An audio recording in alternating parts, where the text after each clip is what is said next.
अंबाला छावनी में गलत पार्किंग पर होगी सख्ती, अब देना होगा 350 रुपए जुर्माना। बाजारों और भीड़भाड़ वाले इलाकों में मनमाने तरीके से वाहन खड़े करने वालों पर अब नगर परिषद सख्ती करने जा रहा है।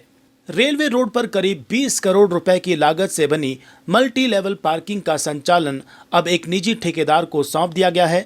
ठेकेदार को यह अधिकार दिया गया है कि वो गलत तरीके से पार्क किए गए वाहनों को क्रेन से उठवाकर पार्किंग में खड़ा करेगा और मालिक को 350 रुपए शुल्क देना होगा। नगर परिषद ने लंबे समय से बिगड़ी यातायात व्यवस्था को सुधारने के लिए ये कदम उठाया है। बाजारों और मुख्य सड़कों पर अव्यवस्थित पार्किंग के कारण अक्सर जाम की स्थिति बनती थी, जिससे आम लोगों को परेशानी होती थी। अब परिषद ने 2 टो वैन यानी क्रेन भी खरीदी है, जिनसे गलत तरीके से खड़े वाहनों को हटाया जाएगा और यदि ज़रूरत पड़ी तो आरटीओ विभाग की मदद से चालान भी किए जा सकते हैं। जी, आप लोगों के माध्यम से ही हमने पहले भी शहर के नागरिकों से अपील की थी कि फेस्टिव सीजन को देखते हुए वहाँ दुकानदारों से भी अपील किया था कि फेस्टिव सीजन को मद्देनज़र रखते हुए ना तो अपनी दुकान के सामने एनक्रोचमेंट करें। दूसरा, आमजन से भी हमने ये रिक्वेस्ट और अपील की थी कि अपने वाहन जो है नॉन पार्किंग एरियाज़ में ना लगाएं। नगर परिषद द्वारा इसकी व्यवस्था यह की गई है कि शहर में पहले मल्टी लेवल पार्किंग बनाया गया, जिसमें कि 2 व्हीलर्स, 3 व्हीलर्स और 4 व्हीलर्स का प्रोविजंस है। उसमें हाल फिलहाल नगर परिषद द्वारा एक टेंडर अलॉट किया गया, एजेंसी को टेंडर अलॉट हो गया। उसमें जो दर हैं वो 2 व्हीलर, 4 व्हीलर के हिसाब से फिक्स किए हैं।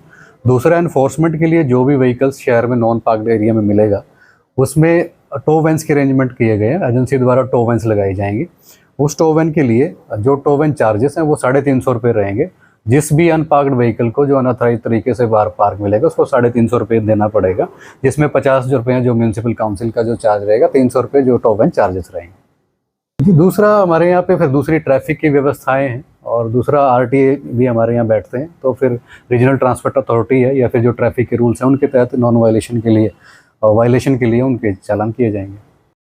19 करोड़ 83 लाख रुपए से बनी इस मल्टी लेवल पार्किंग में आधुनिक सुविधाएं हैं, लेकिन अब तक यहां वाहनों की संख्या बहुत कम रही है।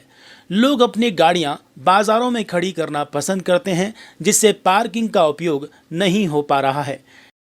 ठेकेदार का कहना है कि उन्होंने लखनऊ से आकर ये ठेका लिया है और यहाँ 2 पहिया व 4 पहिया वाहनों के लिए मासिक पास भी सस्ते दामों पर उपलब्ध हैं, लेकिन लोग इसका लाभ नहीं उठा रहे। ठेकेदार और नगर परिषद का मानना है कि अब सख्ती ही व्यवस्था को सुधार सकती है। गलत पार्किंग पर कार्रवाई के बाद लोगों को बाजार जाने से पहले अपनी गाड़ी पार्किंग में खड़ी करनी ही होगी। और हमने इस पार्किंग का ठेका लिया है 3 साल का। मैम, त्योहारों के समय में रोड पे एकदम जाम लगा हुआ है। हमारी पार्किंग यहाँ 350 गाड़ी जगह खाली पड़ी हुई है। हमारे पास कोई गाड़ियाँ आती नहीं है पार्किंग में, सारी गाड़ी रोड पे खड़ी हुई हैं।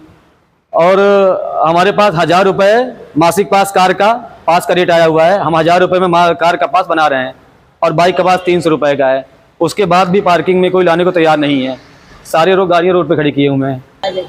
मैम, नो पार्किंग का हम लोग, मैम अभी टेंडर हमारे ये भी आया हुआ है कि हम नो पार्किंग चलान करेंगे। 350 रुपये कार का चलान का आया हुआ है कि जो गाड़ियाँ नो पार्किंग पड़ी हैं उनको टो करके ले आएंगे हम और 350 का चलान करेंगे, वो चाहे कार हो या बाइक हो।